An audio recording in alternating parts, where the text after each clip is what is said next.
अस्सलाम वालेकुम जी, कैसे हैं आप सब। आई होप आप सब ठीक हों। जैसे कि आपको पता है कि मैं टूर से आने के बाद मैं कोई भी अपनी वीडियोस वगैरह नहीं अपलोड कर सकी क्योंकि मैं बीमार हो गई थी, बुखार हो गया था। अच्छा, मैं वीडियो अपलोड नहीं कर पाई थी, लेकिन सबा ने मुझे एक जर्दे वाली वीडियो बना कर दी थी जो मैंने अपलोड की थी। फिर मैंने दोबारा सबा से कहा कि तुम वीडियो बना के दो ना, तो सबा ने कहा नहीं, अब मैं नहीं बना के देती, क्योंकि वो कहती है अब मेरे बस की बात नहीं वीडियो बनाना। जैसे कि टाइटल देख के आप लोगों को पता चल गया होगा कि मैं आज चिकन फजीदा राइस बना रही हूँ, जिसके लिए मुझे ये सब्जियां चाहिए और सब्जियों में आप जो भी चाहें यूज़ कर सकते हैं। यहाँ पे शिमला मिर्च, बंद गोभी और ये गाजर लिए, ठीक है। अब यह आप पे डिपेंड करता है, आप मटर डाल लें या कुछ भी डाल लें। वैसे ऐसे लगता है कि काफ़ी मुश्किल है ऐसी चीज़ें बनाना, इनमें हर एक चीज़ डालना, लेकिन जब से मैंने कुकिंग स्टार्ट की है ना, तो वाकई ये चीज़ें बहुत ईजी हैं। मतलब ये मिनटों में ये चीज़ें बन जाती हैं, बस ये है कि आपकी नीयत होनी चाहिए बनाने की। अच्छा, तो मैं जो है ना चिकन फजीदा राइस बना रही हूँ, ठीक है। इसके लिए जो है ये सारी चीज़ें ही मतलब होनी चाहिए,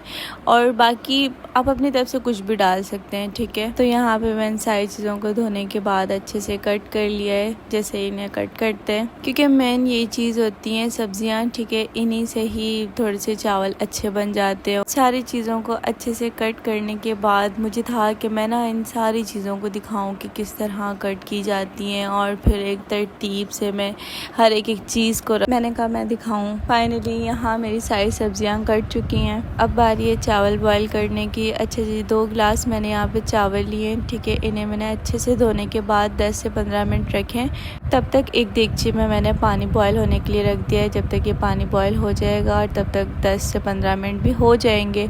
अब बारी है चिकन फजीदा राइस का मसाला बनाने की। 1 चम्मच नमक और 1 चम्मच काली मिर्ची, ठीक है। 1 चम्मच हल्दी और 1 चम्मच लाल मिर्च, ठीक है। आप चाहें तो आप 1 से 2 चम्मच भी कर सकते हैं, लेकिन मैं ये कि एक चम्मच डालूंगी, ठीक है। साथ में मैंने ये फजीदा राइस का मसाला भी डाला है। इससे ये होगा कि फजीदा राइस वाला ही टेस्ट आएगा। और 1 चम्मच मैंने ये लहसुन पाउडर डाला है, सेम नहीं है, अलग अलग है, ठीक है। और आधा चम्मच मैंने ये मोटी लाल मिर्च डाली है। अच्छा, यहाँ मेरा मसाला हो गया तैयार, लेकिन अब मैं इसमें और टेस्ट के लिए जो है ना वो डालूंगी चिकन क्यूब। अच्छा, मैं जो भी बनाती हूँ ना, मैं ये लाजमी डालती हूँ क्योंकि इसका टेस्ट बहुत अच्छा आता है खाने में।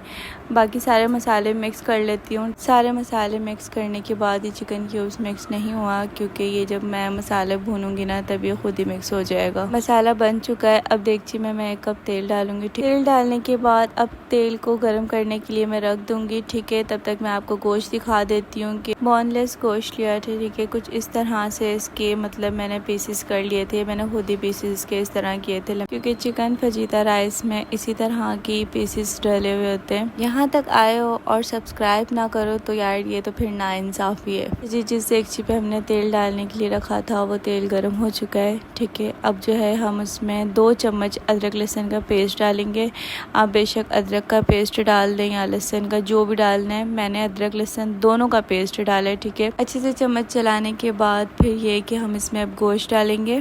गोश्त डालने के बाद फिर अच्छे से चम्मच चलाएंगे। चिकन का ये फ़ायदा होता है कि ये जल्दी गल जाता है। आप बेशक इसके जितने भी छोटे छोटे पीसेस करें ना, तो ये जल्दी गल जाता है। गोश्त डालने के बाद आपने अब इसमें कुछ नहीं डालना, आपने बस अच्छे से इसे भूनना है, ठीक है। ताकि जब तक ये इसका कलर चेंज नहीं हो जाता तब तक आपने इसे पकाना है, क्योंकि फिर ये कि ये कच्चा ना रह जाए। अच्छे से पकाने के बाद फिर इसमें सब्जियां और फिर मसाले वगैरह ऐड करने। जैसे कि आप देख रहे हैं गोश्त का जो कलर है वो बिल्कुल चेंज हो चुका है, वाइट हो चुका है। अब इसमें टमाटर डालने हैं। टमाटर का आप चाहे पेस्ट डाल लें या फिर आप टमाटर को जिसे कट करके पीसेस में होते हैं वैसे डाल लें। मैंने इस तरह से डाला है। जैसे ही टमाटर थोड़ा सा पक जाएगा ना, फिर ये कि छिलका आसानी से ना अलग हो जाता है। अगर आप चाहें तो आप टमाटर ना भी डालें, लेकिन मैंने डाला है फ्लेवर के लिए। टमाटर डालने के बाद अब इसे अच्छे से पकने देना है। देखें इसका पूरा कलर जो है ना चेंज हो चुका है। अब इसमें 2 अंडे अच्छे से मिक्स करके डालने हैं। अगर आप चाहें तो आप अंडा डाल सकते हैं, क्योंकि मैंने डाला है। अगर आप ना चाहें तो आप ना डालें। इससे ये होता है कि थोड़ा थोड़ा ना फ्राइड राइस की तरह फिर लगते हैं चावल। अंडे को अच्छे से मिक्स करने के बाद फिर बारी है सब्जियां डालने की, लेकिन उससे पहले हम अच्छे से इसे पकाएंगे ताकि अंडा कहीं से कोई कच्चा ना रह जाए। अब जो मैंने सब्जियां काट के रखी हैं, अब बारी है सब्जियां डालने की। सब्जियां डालने के बाद फिर ये कि अच्छे से चम्मच चलाना है। अच्छा, सालन का ये होता है कि अगर सालन में सब्जियां डली तो आप उसे पहले से काट के रख दें, फिर ये होता है कि बाद में आसानी होती है, बस सारी चीज़ें डालो और चम्मच चलाते रहो।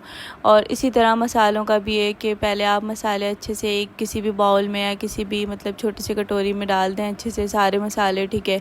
अब जब चम्मच चलाने की बारी होती है तब आप लाइन लाइन से सारी चीज़ें डाल लें। अब इसी तरह सारी सब्जियां मिक्स हो रही हैं, ठीक है। मिक्स करने के बाद अब मैं इसे थोड़ी देर पकने दूंगी। साथ मैंने थोड़े से प्याज भी डाले हैं क्योंकि चिकन फजीदा राइस में प्याज भी होते हैं तो ये भी खड़े खड़े अच्छे लगते हैं प्याज। सारी सब्जियां डालने के बाद अब बारी है जो मैंने मसाला बनाया था वो डालने की। मसाला डालने के बाद अब अच्छे से फिर चम्मच चलाना है और फिर इसे पकने देना है ताकि मसाला सारी सब्जियों में अच्छे से मिक्स हो जाए।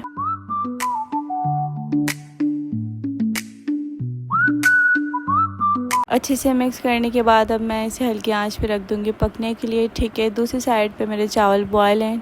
अब इन चावलों को मैं इस मसाले में डालूंगी। अच्छा, आपने ना एक चीज़ का ख्याल रखना है, आपने इतने चावल जो है ना बॉयल करने हैं जितना आपने मसाला बनाना है, ठीक है।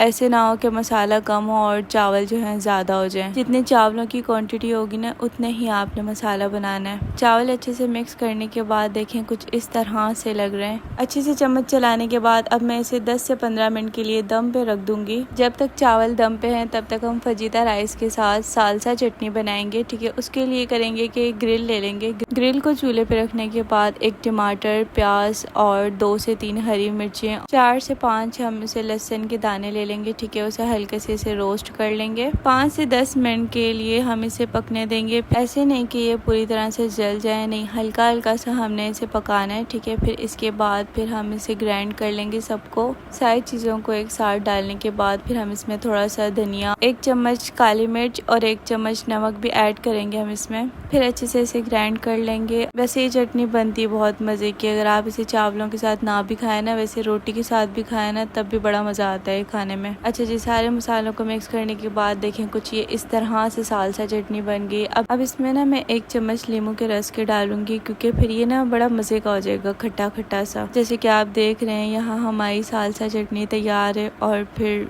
लगी इतनी मज़े की रही है। देखें आप, साइड से हमारे चावल भी तैयार हैं। अच्छा, जब मैं चिकन फजीता राइस बनाई थी ना तो सबा ने जल्दी से आके ना चिकन मंचूरियन भी बना लिया। मैंने कहा बस ठीक है, तुमने इसकी रेसिपी वगैरह बनाई, कोई वीडियो वगैरह? कहती नहीं, मुझसे नहीं बनती वीडियो। मैंने कहा चलो ठीक है, कोई बात नहीं। अच्छा जी, यहाँ तक वीडियो अच्छी लगी हो तो वीडियो को लाइक कीजिएगा, कमेंट कीजिएगा, शेयर कीजिएगा और सब्सक्राइब लाजमी कीजिएगा और अपनी दुआओं में तो लाजमी याद रखिएगा। मिलते हैं नेक्स्ट वीडियो में, तब तक अपना बहुत सारा ख्याल रखिएगा। अल्लाह हाफिज़।